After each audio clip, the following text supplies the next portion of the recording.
प्रशासकीय अधिकाऱ्यांचा जबाबदार प्रशासकीय अधिकाऱ्यांचा आवाज उठवा, सावित्री वाचवा, आवाज उठवा, सावित्री वाचवा। सावित्री नदी पात्रातील डम्पिंग ग्राउंड विरोधात पोलादपुरात जनक्षोभ पाहायला मिळाला। आपली माती आपली माणसं या संस्थेने आक्रमक पवित्रा घेत लोकप्रतिनिधी आणि प्रशासकीय अधिकाऱ्यांना घटनास्थळीच धारेवर धरले। संस्थेचे संस्थापक राज पारते आणि अध्यक्ष निलेश कोळसकर यांच्या नेतृत्वाखाली हे आंदोलन छेडण्यात आले। यावेळी डम्पिंग ग्राउंडमुळे होणाऱ्या प्रदूषणावरून आंदोलकांनी नगरपंचायतीच्या कारभाराचा तीव्र निषेध केला। या प्रकरणाची गंभीर दखल घेत कॅबिनेट मंत्री भरतशेठ गोगावले यांनी दूरध्वनीवरून आंदोलकांशी संवाद साधला। महिनाभरात डम्पिंग ग्राउंडचा प्रश्न मार्गी लावण्याचे आश्वासन मंत्र्यांनी दिले।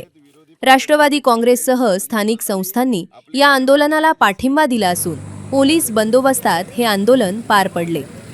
आहे की 1 महिन्याची मुदत मिळाली तर आम्ही कुठेतरी व्यवस्था करतोय, तर त्यांना म्हटलं की गुरं प्लास्टिक खात आहेत बघा एकाचं पोट, आणि एवढे घाण होते तर काय करूया माहितीये का? आणि मी तुला कालच रात्री सांगितलं की मी येतोय उद्या 2 दिवसात।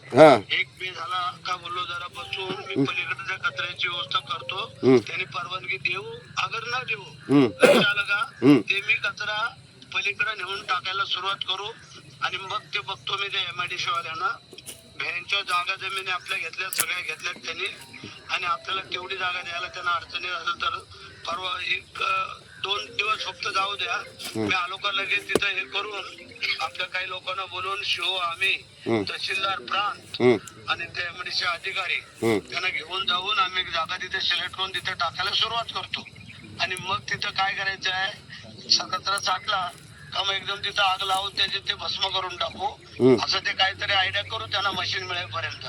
पण ते मी या आठवड्यात ते पूर्ण करून तुम्हाला शब्द देतो आणि करून टाकतो। साहेब 1 मिनिट थांबा, बोला। साहेब नमस्कार, दिलीप भागवत बोलतोय।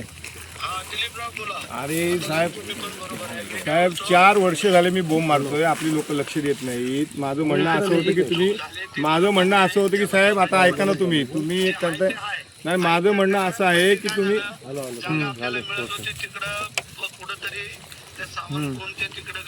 हो माहिती आहे मला, हो नंतर मग काय झालं ते तिथे त्याच्या अडचण आली, आपल्याला काय हाऊस नाही ना। बरोबर आहे साहेब, सगळं गटाराचं पाणी हा कचरा हे सगळं टोटल आम्ही काय म्हणतो आम्ही खाली खातोय, हो माहिती आहे मला, आम्हाला येतोय सगळं, म्हणजे आम्हाला पण त्याची काळजी आहे ना। बरोबर आहे, पण ठीक आहे आता झालं चल।